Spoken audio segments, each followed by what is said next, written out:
Adam mengonfirmasikan kepada Allah dengan bertanya, menyampaikan.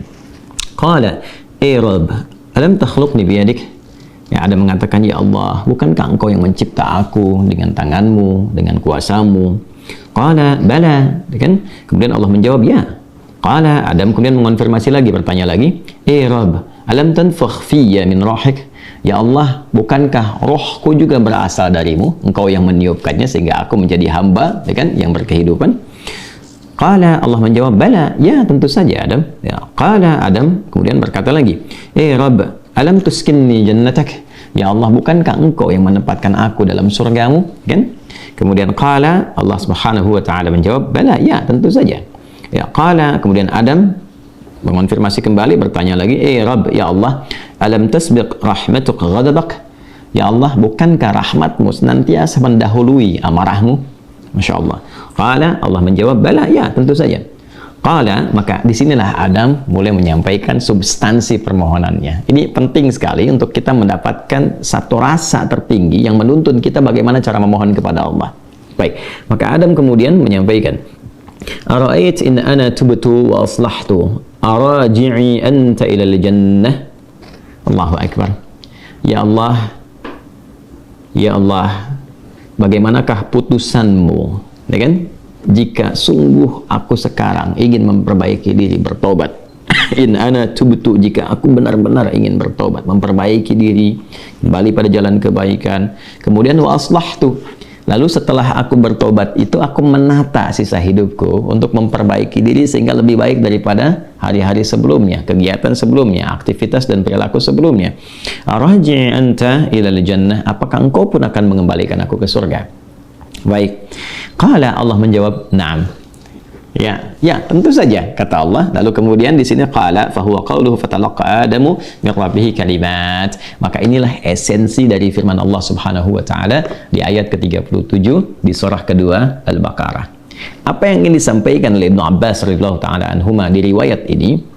Nah, di riwayat ini ada dua poin yang sangat penting, teman-teman sekalian, yang penting sekali untuk kita garis bawahi dan menjadi pedoman bagaimana cara kita bertobat dan memperbaiki diri.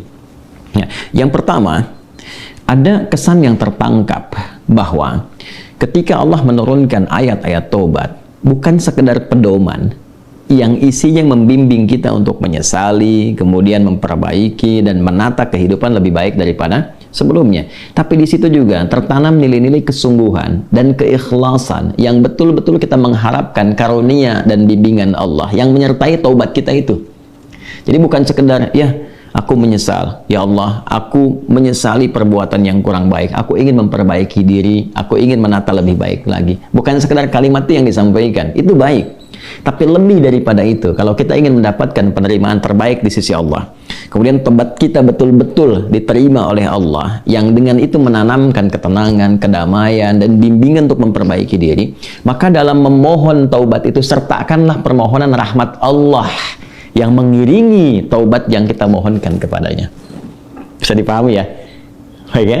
Ya, rasakan keinginan untuk memohon rahmat Allah. Ini diantara isyarat kalimat-kalimat tadi. Ya, sesungguhnya Adam tidak perlu mengkonfirmasi tentang pertanyaan-pertanyaan, ya Allah, bukankah engkau yang menciptakan aku? Ya Allah, bukankah engkau yang meniupkan rohmu juga kepadaku sehingga aku hidup saat ini? Bukankah engkau yang menempatkan aku di surga, gitu kan? Dan sebagainya. Nah, kalimat-kalimat itu akan sering kita dapati begitu kita melihat ayat-ayat dalam Al-Quran tentang permohonan doa, baik itu terkait dengan doa biasa, apalagi terkait dengan permohonan taubat. Kalau kita tarik ke kalimat-kalimat taubat, misalnya yang dimohonkan Nabi Isa alaihissalam untuk umatnya, ya, ketika Allah menetapkan ini hukum, bagi yang melanggar akan dihukum begini, ya, kemudian bagi yang taubat dia akan diberikan anugerah seperti ini, ya, maka Nabi Isa alaihissalam terekam sempurna dalam Al-Quran menyampaikan, ya Allah, ya, jika pun mereka ini berbuat salah, maka mereka ini hambamu, ya, fa innahum ibaduk, mereka hambamu ya Allah, tapi engkau jika mengampuni mereka, gitu kan, maka sungguh engkaulah pemilik rahmat yang sempurna, engkaulah pemilik kasih dan sayang yang sempurna. Jadi sentuhan-sentuhan itu yang menyertakan rahmat Allah dalam permohonan kita, itu yang lebih cepat mengguncang arasy dan memberikan kemudian pendampingan langsung dengan rahmat Allah itu pada taubat kita, yang menjadikan taubat itu semakin sungguh-sungguh. Ini kunci utama. Jadi kalau saya panjang lebar menyampaikan, simpelnya begini, kalau tobat jangan nanggung. Gitu. Ya, kalau tobat jangan nanggung, supaya tobatnya betul, tidak tobat kejadian lagi, tobat kejadian lagi. Maka caranya, ini kata Ibnu Abbas, sertakan rahmat Allah di dalamnya. Supaya rahmat Allah itu mengiringi kesungguhan tobat kita, penyesalannya tertanam dalam jiwa, setelah itu kita merasakan perubahan. Itu poinnya. Jadi kalau ingin cepat taubatnya diterima oleh Allah, rasakan rahmat Allah hadir di dalamnya, lalu tanamkan pada diri kita. Ya kan?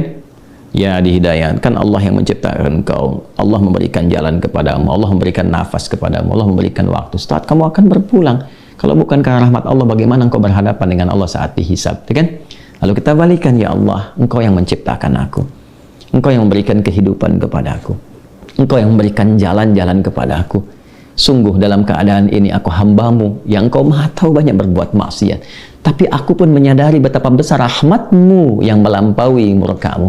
Maka dengan semua rahmat aku mohon, ya Allah, bimbing hamba untuk bertobat, memperbaiki diri sebelum berpulang kepadamu. Nah, kalimat-kalimat itu dalam. Itu poin yang pertama. Ya? Jadi singkatnya itu, jika ingin bertobat, jangan nanggung, sertakan rahmat Allah di dalamnya, sehingga membuat kita lebih serius dan lebih kemudian merasa ya dalam jiwa kita untuk kembali kepada Allah. Yang kedua, ada poin anugerah. Ya, orang-orang yang tobatnya serius, yang benar untuk memperbaiki diri, bukan sekedar formalitas dia bertobat ya dengan istighfar misalnya, walaupun di situ pasti ada jalan kebaikan.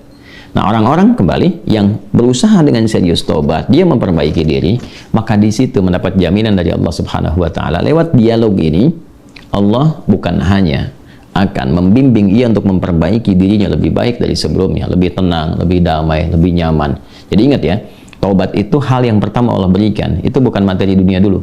Bukan kedudukannya langsung naik, begitu tidak. Ya, bukan materi bertambah langsung kaya, bukan ilmu langsung banyak, tidak. Yang diberikan kelapangan dulu. Ketenangan, kelapangan, kedamaian, dibersihkan yang kotor-kotornya, baru datang melimpah. Ya, baru datang melimpah. Anugerah-anugerah sesuai dengan pilihan hidup kita untuk beribadah dan sebagai bekal kembali kepada Allah. Nah, nanti kalau benar taubatnya dan memperbaiki diri, diberikanlah kelapangan itu, lalu ditempatkan di kondisi lebih baik dari sebelumnya. Ya, ini yang dimaksudkan kalimat di sini. Ya, ara'aitin ana tubtu wa aslahtu arajin anta ilal jannah. Ya Allah, jika memang aku betul-betul bertobat, betul-betul memperbaiki diri, menata jalan hidup, apakah engkau akan mengembalikan aku ke surga? Ya, maka apa yang dijawab oleh Allah? Ya, na'am, ya tentu saja, kamu akan dikembalikan. Tapi perhatikan cara Allah mengembalikannya. Ditempatkan di surga yang lebih baik dari surga pendahuluan sebagai tempat belajar sebelum turun ke bumi. Silakan perhatikan. Bukankah di surga saat Adam belum turun ke bumi, hanya untuk berlatih materi sebelum turun, ya apa yang harus kerjakan, harus tinggalkan. Bukankah di dalamnya ada ujian? Ya kan?